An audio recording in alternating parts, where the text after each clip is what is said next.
Hey guys, I'm hoping you can just talk a little bit about that fourth quarter push there at the end, that final minute with all those 3-pointers that you rained, and just where that energy came from and how you're feeling kind of coming off the court. I think that's what we've been doing the past couple of games. I think that's the push that we've been given. But we got to get over the hump. We've been too close in these games. Teams are not blowing us out. If you look at the third quarter, I think that's where they got us because we had enough towards the end. It's been the same thing, and it's kind of hard because we're making the push to be in game still and not coming up with the win. So it's tough because, like I said, we have enough. We just have to sustain the game. The third quarter is what put us in that position. Erica, 3 losses in a row. Kind of where's the frustration level for you guys, and what's kind of the message in the locker room? I think like she just asked us, just being able to get over that hump. We have that push. When we go in the locker room, we're not playing hard or we're not good enough. It's just being able to get over that hump, and we need to figure out whatever it is to get over that hump. So that's really what it is. We just got to get over that hump. It hurt because we playing our hearts out. We doing everything we need to do. So to get a win, we got to keep pushing. The crazy thing is, we got the game, Friday and Sunday, it don't get easy. And if you look at the standings, it's tight.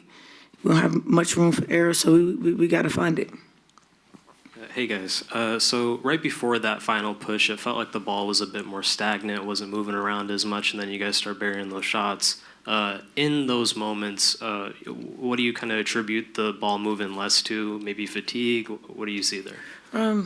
As you see, Minnesota is a team that, that denies the ball, pressure the ball. So for us, we just got to move the ball. Yes, we got a little bit stagnant, but, playing get game and being able to, move the ball, knowing that they pressuring the ball, and that's why we was able to get layups going down here because they pressure the ball.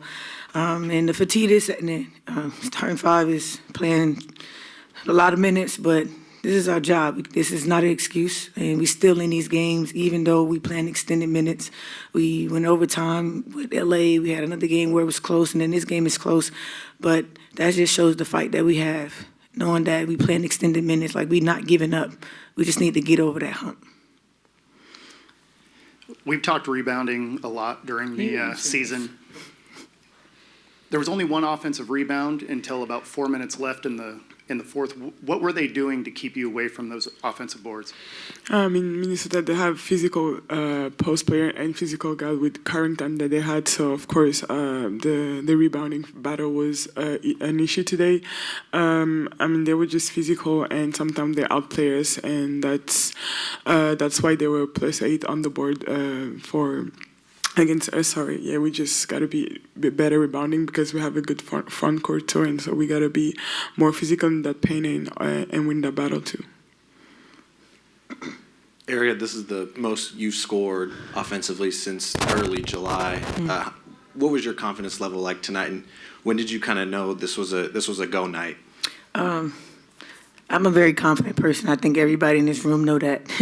It's just the ball going in. My team have confidence in me. Noe has confidence in me, so I don't think it's a confident thing. Every day I wake up with confidence, so that's not the issue. It's just the game of basketball. Some days the ball go in, some days the ball don't, and I'm just aggressive. And like a team like this that play aggressive on the ball and that's trying to deny the ball, I knew I had to get downhill, and then the rim was open today for me. So being able to get to the basket, I think that would loosen things up a little bit. Me being able to get downhill, to use my speed. So the ball just went in. But my confidence is always high. You ain't never got to worry about that. Thanks, Dom. Thanks, E. Hey, Coach. We keep finding ourselves in these comeback positions. Can you just kind of speak to that end of the fourth quarter and the team's grit and performance, but just ultimately what needs to happen to I guess, as Erica was saying, get over that hump and have a successful comeback win, or just a win, period. Yeah, I think it started with our third quarter. We didn't begin the game. We didn't begin the quarter how we needed to.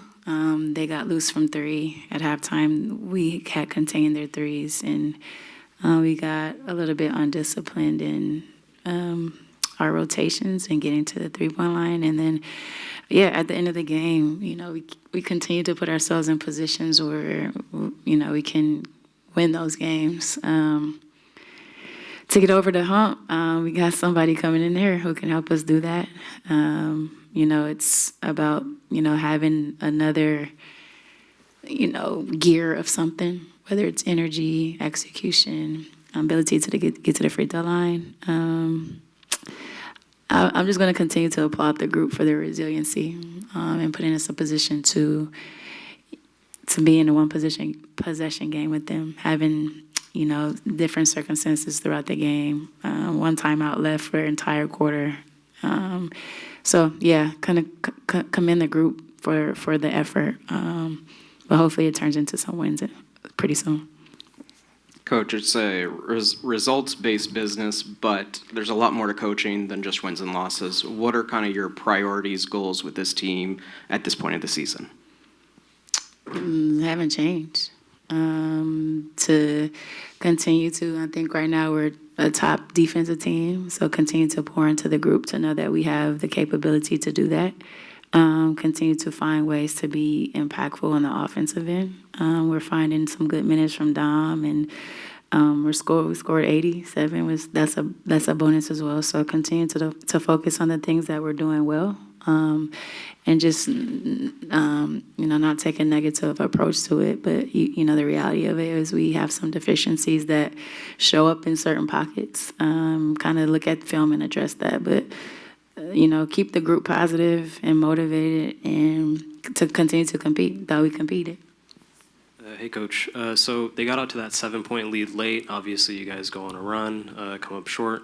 I thought the offense looked a little bit stagnant for that stretch. What do you kind of attribute that to? The ball kind of moving a little bit less from about 5 minutes probably to 2 minutes. A little bit of their pressure. Some of us is just some of it is just a focus and intention of like getting to next action and cutting harder. And specifically, there are times where we're getting late shot clock too many times. Even we're kind of playing out of our defense, we're not finding ways to be efficient or in our transition before a team like that is set. So we have to kind of play in some early transition a little bit more so that the stagnant possessions don't come because we're getting late into the shot clock is what I feel. And we're getting late into the shot clock because the next actions aren't sharp. So we have to stay focused throughout the entire possession. Tiffany went down hard in the fourth quarter. Have you had a chance to see her? Is she doing okay? Yeah, she's doing okay. Yeah.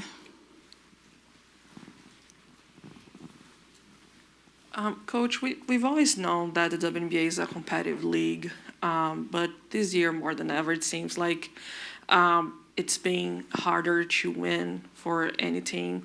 I just wanted to hear from you as a coach. Why is it so hard to win in the WNBA?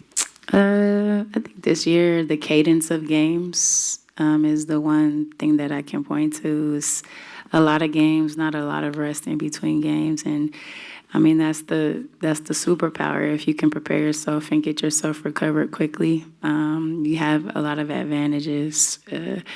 Other thing is just there's a lot of really good players in this league. Some teams have been together for a little bit.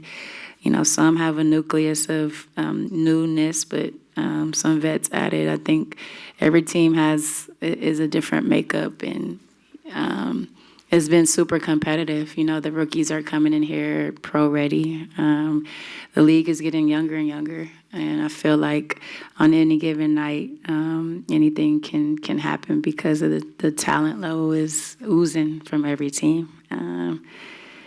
Yeah, that's what I could point to. But yeah, it's about it's a grind, and the mental fatigue. You have to have some mental fortitude and push through that. Physical fatigue is real. Pushing through that is important, but at the end of the day, we're blessed to be playing basketball, coaching basketball, and we can't. We got everybody's tired. Everybody's at this juncture of the season, so we got to find ways to kind of push through that.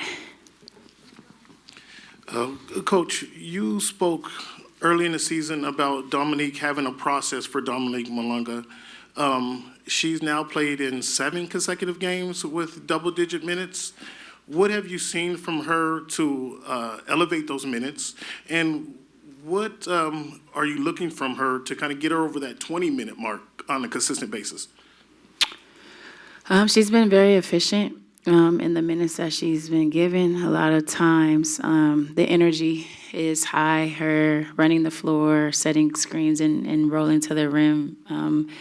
It helps get us the points in the paint and just a dynamic post player. Dom, there's some conditioning that kind of has to come. Her conditioning has to be a little bit better to get past this threshold. And because she plays so hard, she should be tired. But also, she's really impactful in the minutes, so it's kind of hard to pull her off sometimes. But maybe shorter bursts will help her kind of be sustained a little bit more. But I think she's been pretty sharp. And the word is efficient with the time that she's been given. All right, final question. It happened early in the game, but Gabby set the franchise record in steals tonight. Talk a little bit about her kind of just development, or not development, but just her presence on the defensive side of the floor so far this season. Yeah, I mean, she should be an all-defensive team member, in my opinion, if not top of people's minds when you're thinking about player of the year defensively. She's covering, most of the time other teams' most potent perimeter player. She's very she's athletic. And so the deflections, she's most of the time getting the top of our metric and getting deflections. She's able to, use her athleticism to stay in plays and, again, just guarding a variety of different players. She's impactful in that way, and that's kind of how she's made her mark in this league. And obviously, the offense has followed that. But she's the reason why our defense is the way it is. And hopefully, she continues to give us what we need on that end of the floor. Thanks, Coach. Yeah, thanks.